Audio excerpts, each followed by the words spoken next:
मैं एक बहुत ही महत्वपूर्ण विषय पर बात करने जा रहा हूं, महिलाओं में हार्ट डिजीज। एक तो महिलाएं हैं बेचारी, जिन पर परिवार के लोग ध्यान नहीं देते हैं, उनका जांच नहीं होता, उनके लक्षणों पर ध्यान नहीं दिया जाता और इलाज पर भी ध्यान नहीं दिया जाता है। तो ये जो पुरुषों की अपेक्षा महिलाओं में बीमारी उतनी ही होती है, रादर ज़्यादा होती है, लेकिन ध्यान नहीं देने की वजह से उनका बीमारी कई कुछ समय तक नेग्लेक्टेड रह जाता है। और हमें शुरू से ध्यान देना होगा।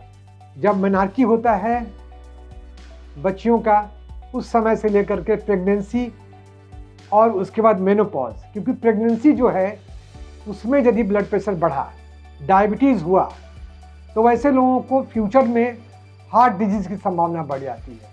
इतना ही नहीं, डायबिटिक्स के बच्चे भी अफेक्टेड होते हैं। बच्चा जो जन्म लेता है वो भी अफेक्टेड होता है।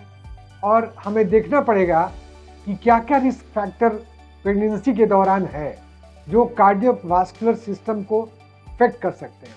तो ये रिस्क फैक्टर बड़े महत्वपूर्ण हैं, जैसे कोलेस्ट्रॉल का बढ़ना, जैसे ब्लड प्रेशर का बढ़ना, जैसे शुगर का बढ़ना, जैसे वेट बढ़ना।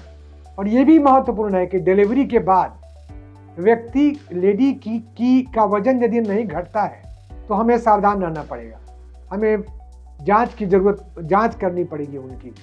ये पहली बात। दूसरा ये है कि मेनोपॉज, जब मेंसेस बंद होता है महिलाओं का 40, 45, 50, वो भी एक समय ऐसा है कि उनकी रिस्क फैक्टर बढ़ जाती है। उस समय उनका लिपिड प्रोफाइल देखें, ब्लड प्रेशर देखें, वजन पर नज़र रखें और उनका समुचित इलाज करें।